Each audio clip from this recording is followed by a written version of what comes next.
And here we are. Sam Pardee on the left, Josh Mcclain on the right. And we are in round 12 of the TCGPlayer Max Point Championship in Columbus, Ohio. I'm Frank Lepore. I'm here with Caleb Durward. And this is round 12. We're playing Modern.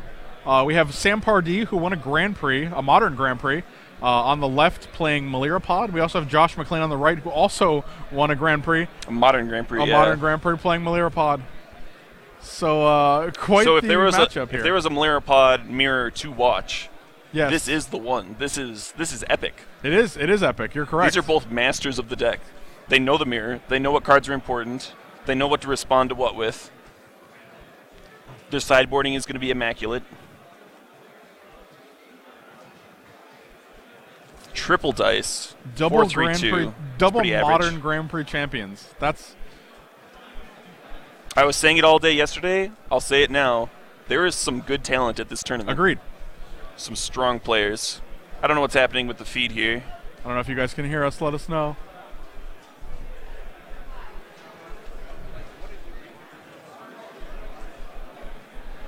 Okay. All right. Looks like the feed is back. Sorry about that, folks. Sam Pardee opens up with a turn 1 Birds of Paradise. Shortcutting out the land. Josh Mcclain already taking his turn. Casting a turn 1 Viscera Seer. Seer does a lot in this deck. It turns enemy removal spells into scries because you sack the creature for value. It makes you all your creatures into a Reaper of the Wilds, so that whenever they die, it's close. Come on, give me a little. I think bit Reaper's other creatures too. That's what I mean. It makes you have a Reaper in play. Not like that at all. It's similar. They are both scry engines, though. It's That's good, what I'm saying. Good That's comparison. What I'm getting at here. Come on. Turn 2 Kitchen Finks. Sometimes Kitchen Finks gets there. The backup plan of this deck is to just turn some creatures sideways and get it in enough damage. I don't know if that's going to be a thing in the mirror deck. It's definitely a viable option. In the mirror match. Josh Mcclain does have double Viscera Seer here.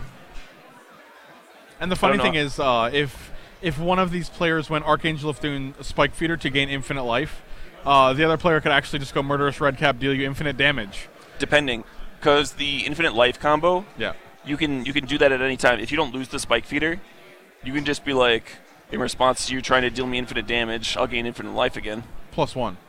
Infinity plus 1. Infinity +1 in this. So matchup. then, like, when you have that kind of a stalemate, Orzhov Pontiff is pretty solid. Yeah, that's sick. He's like, get rid of it. Put it in the graveyard. Kill it for value. Yeah.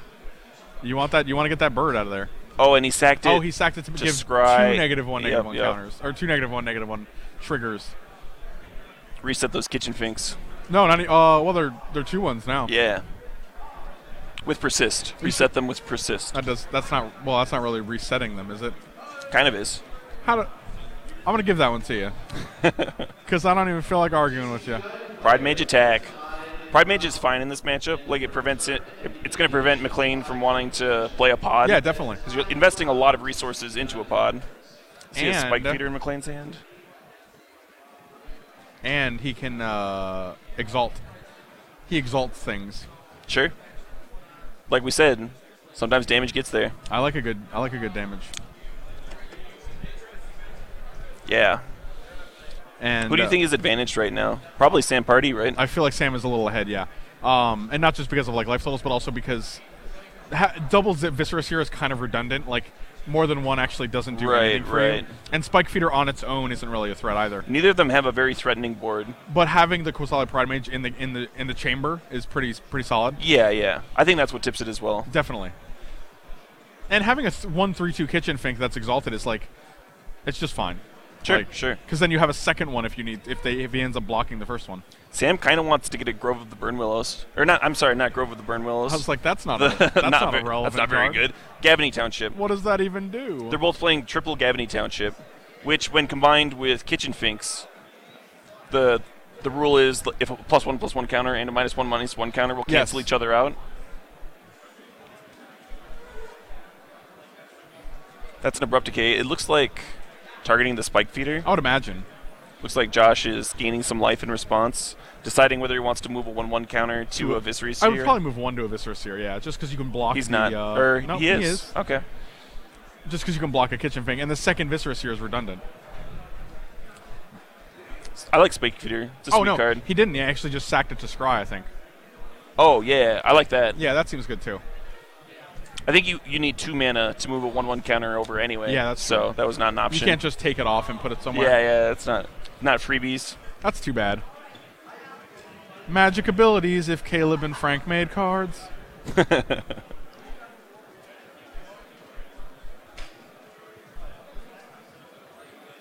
Spike Feeder, one of the few cards that I have signed.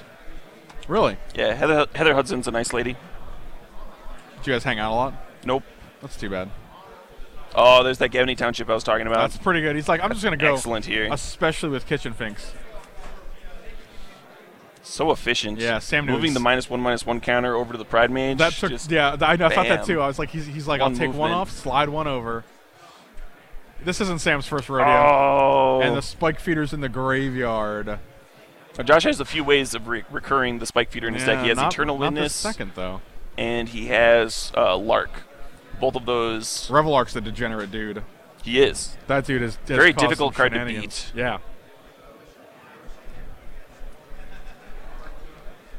Especially in a deck like this where you can get so much value out of the creatures you're returning. Sam just taps more guys sideways. Yeah, he's at 5. Yeah, he has to jump here. This match might be a lot quicker than we figured it would be. I think Josh has a 6th land in his hand, so he's basically scrying to find Eternal Witness and Eternal Witness only here. Yeah, I mean, he can't really scry about it too much because it's... Well, he's sacking his 2 Viscera Seers right now on camera. I was making a pun. Sure. It's terrible, but I mean, they mostly are. I should really start ignoring those. No one's ever like, that was a really good pun you made. That was fantastic. That's because they're really bad. They're terrible by nature, I think. I've heard good puns before. Stop it. Archangel of Thune's actually such a solid dude. Like, he's fine. She. Oh, let's go she. I'm a fan of proper pronouns. All right. I don't know. With my English teachers in college, even though a lot of them were like kind of feministy, like I went to a liberal arts college, right. So there was a lot of that. A lot of them still preferred he is like gender neutral. Gender neutral, yeah. Just because it's been for so long. It has been, yeah. I do it that way, even though I know it's like old-fashioned. That's and fair. wonky. I just see a female angel, so I want to call it a she. Yeah. I was just explaining that's why I do it. And looks like Voice of Resurgence and a Viscera Clearly Seer. less correct. Seems fine. Voice is going to be just a lot of power, even if he just sacks it at the end of Josh's turn. Make a 6/6. Yeah, right? 5/5, I guess. 6/6 post-Gavney pump. That's true. You were kind of right. I wasn't off by that much. Plus, he could always draw a card and play a creature, so 6/6 is not out of the realm of possibility. Josh has drawn a lot of lands. It looks like Josh has a Court of Calling and another land. I don't think that's going to be good enough. And with only 1 Spike Feeder in the deck, yeah. Yeah, I think this attack is just lethal. It would actually be especially since Sam Pardee has a sack outlet. Yeah. So whatever creature he blocks with the Angel, he can just sack that to prevent Josh from gaining life. Yeah. It would be sick if Josh had a 2nd Spike Feeder in the deck. Then he can search it out with Cord and then just go infinite on the spot. When Orzhov Pontiff was excellent there because it actually provided double pumps, whereas Gavney would only be 1. And in case you guys didn't see yesterday, the TCGPlayer is announcing author tokens that we're going to be giving out at Max Point events next year. So if your store doesn't have them, make sure you ask them to sign you up for some Max Point events. They qualify you for the $50,000 championship. You can get buys at 5Ks or the championship itself. And now you can pick up sweet author tokens. Me and Craig Wesco are the first batch, but we're going to be expanding it to other authors as well as soon as we, as soon as we get around to it. Sure. This is wave 1, if you will. So you can start making me tokens with Elspeth. So that's pretty sweet. That is. So get out there and plan some Max Point events, guys. I already have a Wesco token. Do you really? Yeah, he had a pile of them, and I was like, how do I get one of those? And he's like, just like this, and he hands me one. When was this? It was sweet. Last time I saw him, I can't remember. He was going to come up for the Invitational and like test with us, but then he decided to skip it, I guess. Oh, me and Craig, I'm gonna have him mail me some. I love Craig. They're kind of prototypey. That's fine. Like a little bit thin, but I can see that. They're still sweet. Yeah.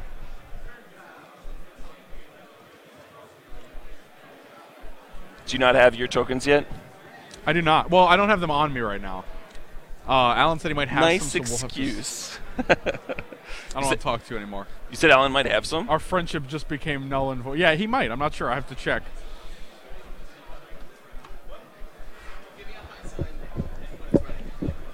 So trying to see what they're boarding here.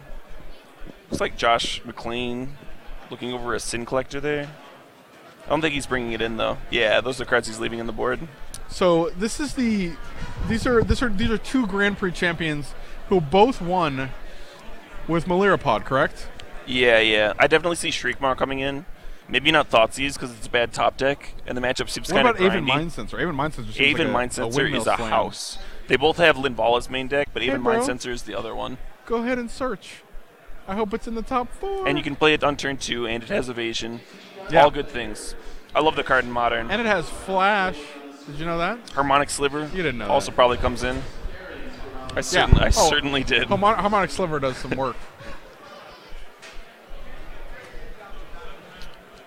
Frank Lepore, ladies and gentlemen, questioning my knowledge of Aven Mind-Sensor. I don't think he realizes how much I've cast this card. How many times? Give me a rough estimate of how many times you've cast an Aven Mind-Sensor. Actually cast. I played it in Extended back in the day.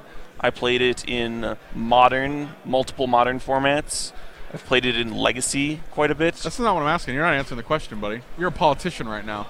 I am trying to guesstimate for you. All right. Probably cast it over 500 times. Wow, that's a good amount. I play a lot of Magic, man. You do. You really do. What about Moto? Does that include Moto? Yeah, that includes Moto. I've actually cast it less on Moto. I actually don't play that much Moto. There's like one day a week I record a video, and I probably have time to like do 2 drafts or something like that. And in case you guys didn't know, TCGPlayer has the largest inventory anywhere of Magic the Gathering. So like if you're looking for Magic cards, head on over to TCGPlayer. You got the lowest price because the reason we have the largest inventory is we have the most sellers competing for your business. So you're looking for Elspeths, Thassa's, Stormbreath Dragons, whatever you need. There will be more vendors selling with us than any other store. So the best vendors too. Yeah, I mean Channel Fireball, all of my favorites. You name it, they probably sell through us, and they're all competing for your dollar. So you're gonna get the lowest price. Certain vendors even have super saver shipping, which means if you spend $25, it's free. Shipping is free. And as Magic players, we love value. I love a free. You can't turn down value. I love something free. Oh my God. So make sure to check out TCG if you're looking for Magic cards. Looks like we're coming back to the match here. Josh Mcclain on the right, Sam Pardee on the left. Sam 10-1, Josh 11-0. Sam wins this match, which he's currently favored because he's up a game. Right. They'll both be 11-1, as easy as that is. Very likely to top 8. Only 2 more rounds after this. Yeah, it's true. 2 more rounds Modern, then we go to the top 8. Josh Mcclain could almost triple draw in. Almost. I mean, if he wins, this match. That would be no. I think Josh could. There's only 3 rounds left, right? Before this one to top 8. 2 more. Yeah, he could draw this round and the next 2 and top 8. Right. But he'd have to draw this round or not lose it. Is what I'm saying. Yeah. If he loses this round, I don't think that's on the table. Right. I agree. X1 and 2. And that might still be fine. It gets tricky after this round because now we have to find X1 and 2 is better than X2 and 1. After this round, X2 and 1 is probably all locked for top 8 as well. We have to find matches that aren't drawing in. So I do think Josh could double draw in with a loss this round. His performance is that dominant. 11-0. Oh, he's 11-0.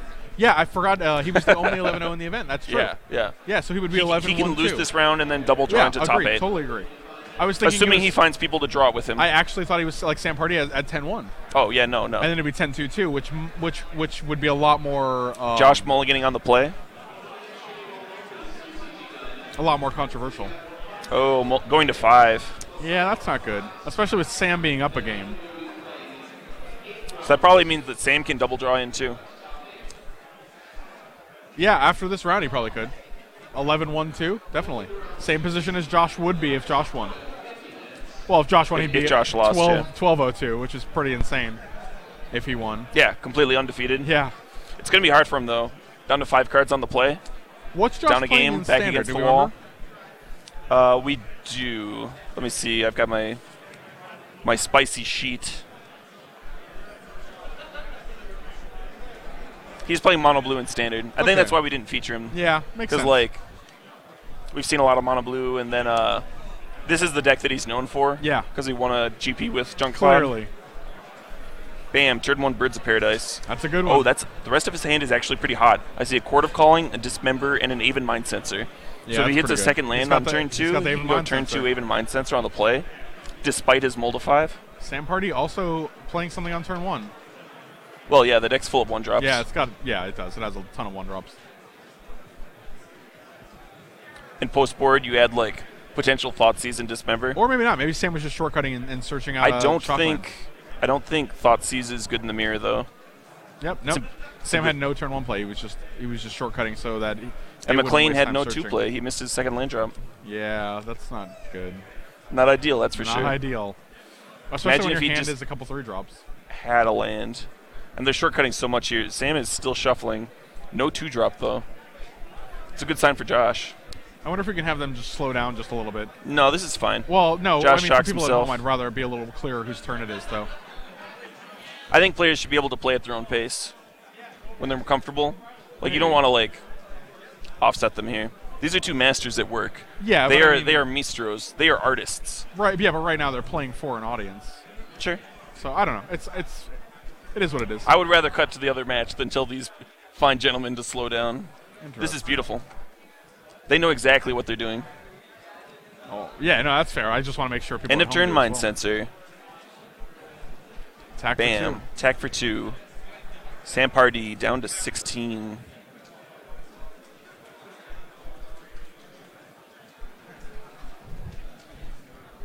Ooh. The Aven Mind Sensor mirror. Nice.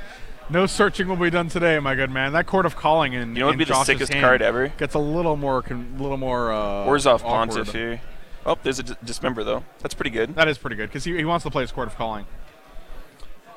Interesting that he decided... Okay, he did not take the 2 damage from the Aven attack. He dismembered mid-combat. Interesting that he played Murderous Redcap and killed the bird and not the Aven Mind Sensor.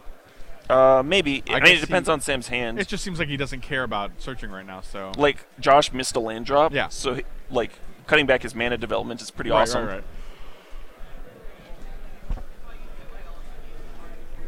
Oh, he had a second Murderous Redcap for the other Birds of Paradise. Yeah, that makes total sense then.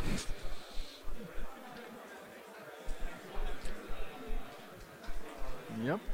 Drop Sam to 10.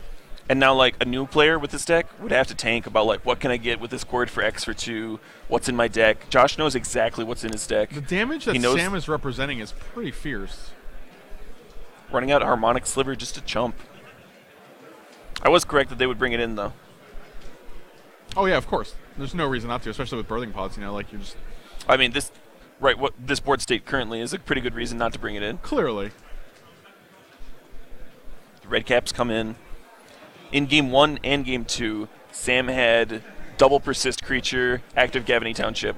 But the thing about bringing in Harmonic Sliver is just it's a one of. It's not like you're not bringing in 3. You're just bringing in. But like we mentioned earlier, the reason they cut down from 3 Malira to 1 is because sometimes you have to draw these cards. Right. And you can't have too much air in your deck, or the deck becomes inconsistent. Linvala. That's so good. Does that shut off? It shuts off the Spike Aven Feeder? Mind Sensor beats. It makes Spike Feeder a vanilla 2/2. Yeah. Does so many things. Harmonic Sliver's still alive, though, don't forget. It is a 1/1, that's true. Oh, boy. Mcclain plays a Gavany Township of his own.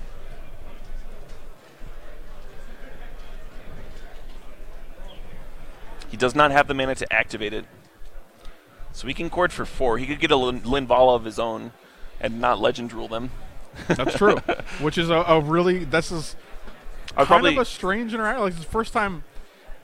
Not the first time, but it's very recent, like in Modern, that where you're able to do that. Where both players can have like a Geist of St. Traft and play at the same time, a Liliana of the Veil. That used to be one of your answers to Linvala. Right. Same thing with Umezawa's Jitte. Was your own. Both players can actually have Jittes in play at the same time. Both Not players Modern, can have Jits in play equipped to a Thrun. Oh, that's weird. Right? What a weird situation. Yeah. While they both have Lilianas in play at the same time. Yeah, why not? Magic the Gathering, it is ever evolving. And that's one of the things like we love about the game. His mind is going at 1,000 miles per minute here. He's figuring out, how do I win this game? How do I stay alive? He's at 6 life. Yeah, and this is game 2. Sam is up a game. Sam is up a game. So Josh actually has to win this game. Or else it's down to the 10-11 bracket. 10-1 I don't bracket. think Josh does have to win it. No, he doesn't. That was the joke I was making. Okay, sure.